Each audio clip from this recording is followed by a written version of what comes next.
So Mob Games just dropped 2 insane new images from Chapter 3. And let me tell you, they are a lot more telling than a lot of people understand. In today's video, we're going to be going over all of the secrets in these images here on screen, as well as some theories as what's to come. And let me tell you, you're not going to want to miss this video, so make sure you watch it from beginning to end. So what better place to start than this image right here? Now, one thing that I do want to point out about both of these images is they are very reminiscent to Project Playtime, Phase 2 obviously being known as the incineration phase. Both of these images really look like that warehouse or trash compactor area that we see in that game. And if I'm being quite honest, they don't really serve any resemblance, I would say, to what we see in the actual teaser trailer. Because if you really think about it, going back to the teaser trailer, everything is dark. It almost looks like we are inside of somebody's house or bedroom for that matter. And up until this point, I just took the playcare as some place where it would serve as almost like an orphanage for children.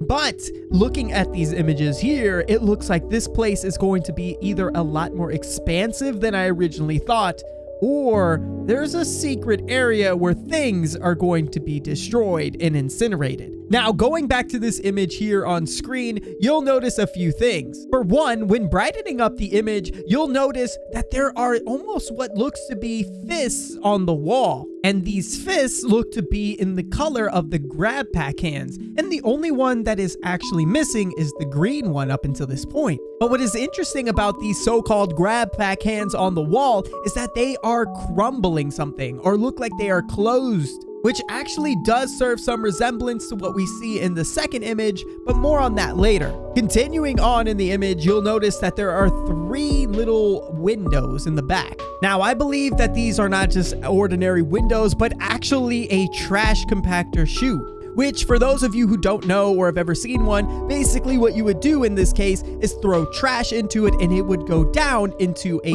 larger trash compactor. And it does almost look like we have what looks to be remnants of a toy being thrown into the middle one. But the image that I do want to point out is actually the bed frame next to the chute. Now, going back to what I was saying earlier about this place being somewhat of an orphanage, why are they throwing out this old bed? Now, if you let your dark thoughts take over, you would probably think a child has either died or been created into a toy, and they are getting rid of any evidence. Which, knowing what we know now about Chapter 3 and it being a proper horror game, that would be quite the twist. You see, if there was a theory to be put in place here, it would be that Elliot Ludwig gets what he needs out of the children, either creating them into toys or having them being false, failed projects. And then when he's done, in order to clear up the mess and get rid of any evidence, he trashes everything in the room. Obviously a sick twist nonetheless, but it could be possible. And speaking of hiding evidence, this room itself looks like a trash room where somebody or someone would be put in place of destroying everything and throwing it in the compactor. But notice, guys, there looks to be files scattered throughout this entire place. Obviously, these files could have some potential evidence in them, and again, leading me to believe that this is a place to get rid of any evidence before it gets released to the public. Now, sadly, even with a brightened up image and a zoomed in to absolutely the max, you cannot read what is on any of these files, sadly. But just looking at the room alone, you can see there is trash scattered everywhere, obviously an empty oil bin, and not to mention these giant blue things all over the place. But what I do want to point out is what everybody on the internet has been talking about, and it is this yellow thing right here. Now, zooming into it, you will see something really interesting. Not only do we see a green looking rabbit, but what looks to be a duck or some type of duck bed. Now, I don't know if this was one way to keep the orphans at bay, maybe calm them down, or maybe even the last resting place for them, but you will notice in the left side of this room, it looks like there is the base or maybe the duck itself. If you ask me, my theory is that this is actually the body of the duck, and this yellow image with the green rabbit on it is actually the duck's head. But let's talk about the little green rabbit on the back of this duck's head. Now, if you'll recall, in the Chapter 3 teaser, we do see a very similar character. Now, this green bunny was located on the picture that I had discussed in the video shown here on screen, where it almost looks like it was beheaded.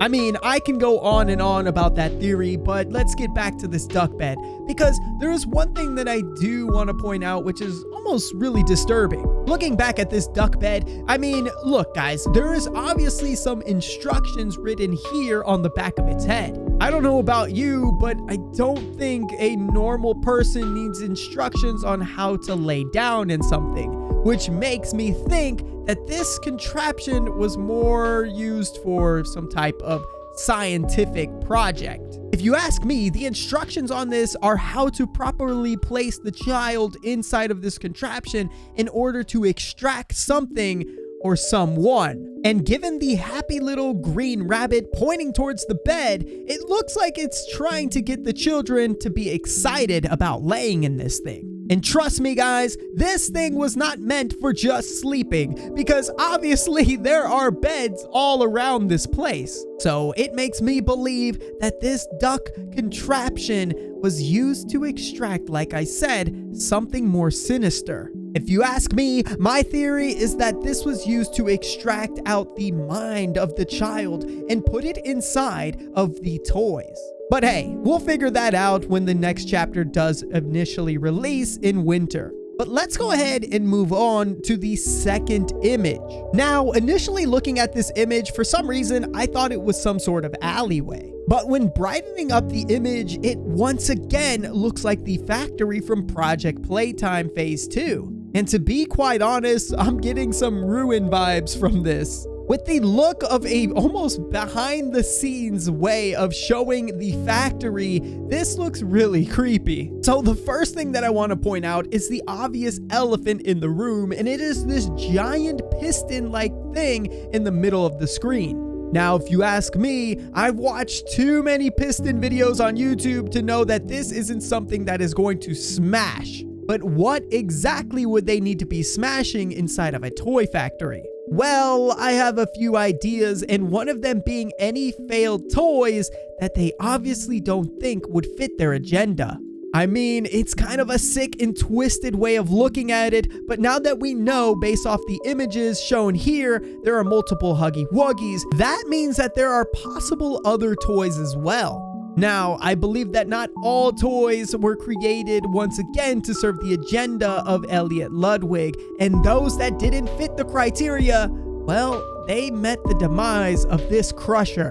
But another big thing that I think a lot of people have missed is this door panel here next to the piston. What makes this door panel really interesting, if you brighten up the image and obviously zoom in, you see this star on it. And the only other image in my mind that pops up when I think of that star is the centerpiece of Boxy Boo. So what if this isn't a door at all, but actually a giant piece to a huge Boxy Boo toy? And once again, maybe it was just a toy that just didn't fit the criteria of Elliot Ludwig. But one thing is for certain, this area shows a whole lot more details that I just was not expecting to find in Chapter 3. But I will say one big theory that I do have that I don't think a lot of people are talking about is what if, just what if this area was used to smash up toys and create something much more sinister? If you notice at the end of Poppy Playtime Chapter 2, where we completely destroy Mommy Longlegs and she complains about becoming a part of him, what if this area was actually meant to help create the prototype? And going back to the Chapter 3 teaser, you'll notice that giant pile of toys, which if you look closely, looks like a mix of not only Mommy Longlegs, but some other familiar toys as well. So what if this is the start of something much worse to come in the Poppy Playtime universe? Taking unwanted and defective toys and making them into this horrible new prototype. One thing's for certain, a lot of these questions will be answered in Chapter 3, and I can't wait for the winter of 2023. So that being said, if you guys enjoyed this video, do me a huge favor, hit that like button, hit that subscribe button if you're new to the channel as well, and make sure to comment down below some other Poppy Playtime theories that you would like me to check out. Now, if you didn't already see this video here on screen, make sure to check out this breakdown that I did of Poppy Playtime Chapter 3, and I will see you guys in the next one. Till then, peace out!